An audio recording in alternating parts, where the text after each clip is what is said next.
Hi viewers, welcome to HMTV wealth. తెలివైన investors ఇతర ఇన్వెస్టర్స్కు భిన్నంగా మార్కెట్లు తక్కువ స్థాయిలో ఉన్నప్పుడే షేర్లను కొంటారు. పెరుగుతున్నప్పుడు అమ్మేసి లాభాలు సంపాదిస్తారు. కానీ అలా అందరూ చేయలేరు కదా. ఇక స్టాక్ మార్కెట్లో పతనం కొనుగోళ్లకు గొప్ప అవకాశం. అయితే మార్కెట్లు తక్కువ స్థాయిలో ఉన్నా మనం కొన్న షేర్లు పెరగాలని లేదు కదా.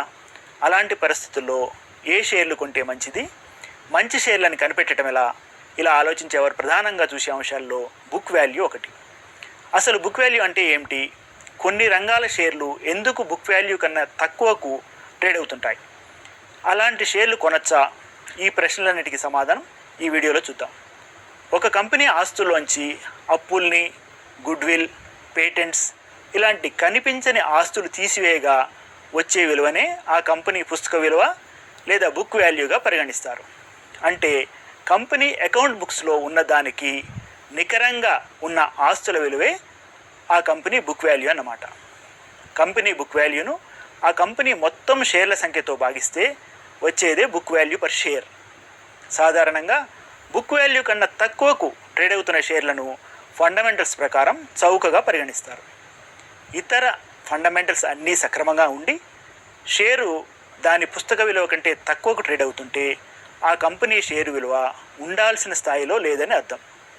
సో డిస్కౌంట్ ధరకు ఆ షేరును సొంతం చేసుకోవడానికి మంచి ఛాన్స్గా పరిగణిస్తారు. అయితే డిస్కౌంట్ బుక్ వాల్యూ సూత్రాన్ని గతంలో అన్ని షేర్లకు వర్తింపజేసేవారు. విదేశీ ఇన్వెస్టర్స్ పెద్ద ఎత్తున ప్రవేశించకముందు చాలా షేర్ల విలువలు అవి ఉండాల్సిన మార్కెట్ విలువ కంటే తక్కువగా ట్రేడ్ అవుతుండేవి. లాభాలకు అప్పుడు కేవలం బుక్ వాల్యూ సూత్రాన్ని అనుసరించేవారు. ఇప్పుడు అలా కాదు.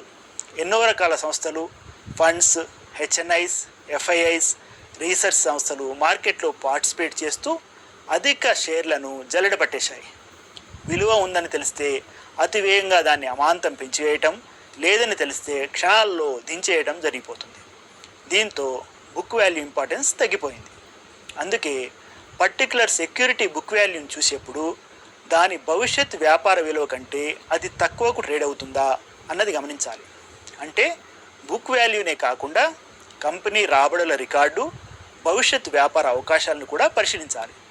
ఎక్కువ మూలధనాన్ని ఉపయోగించి వ్యాపారం చేసే కంపెనీల రాబడులు తొలుత తక్కువగా ఉంటాయి, నెమ్మదిగా పెరుగుతాయి. అలాంటి కంపెనీల షేర్ల విలువను గుర్తించేందుకు ఇతర ఇండికేటర్స్ కంటే బుక్ వాల్యూ బాగా ఉపకరిస్తుంది. టాటా స్టీల్, సెయిల్, ఎస్బీఐ వంటివి ఈ కోవలోకే వస్తాయి. కొన్ని కంపెనీల షేర్లు బుక్ వాల్యూ కంటే బాగా ఎక్కువగా ఉంటాయి. అంత మాత్రాన వాటిలో విలువ లేదని చెప్పలేం. ఐటీ, ఫార్మా, ఎఫ్ఎంసీజీ రంగాల్లోని కంపెనీలకు మూలధన అవసరాలు తక్కువ. అందుకని వాటి బుక్ వాల్యూ కన్నా అవి ఎక్కువకు ట్రేడ్ అవుతుంటాయి. ఐటీసీ లాంటి షేర్లు బుక్ వాల్యూ కంటే 8 రెట్లు ఎక్కువ ఉంటాయి.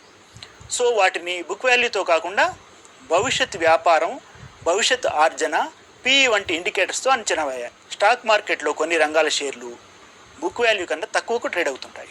ముఖ్యంగా ప్రభుత్వ రంగ బ్యాంకుల షేర్లు వాటి బుక్ వాల్యూ కన్నా ఎక్కువకు ట్రేడ్ కావడం లేదు. ప్రైవేటు రంగ బ్యాంకుల్లో మాత్రం కొన్ని బుక్ వాల్యూ కన్నా ఎక్కువ ధరకు ట్రేడ్ అవుతున్నాయి. ఇక మెటల్, రియాలిటీ, ఇన్ఫ్రా, హౌసింగ్ రంగాలది అదే పరిస్థితి.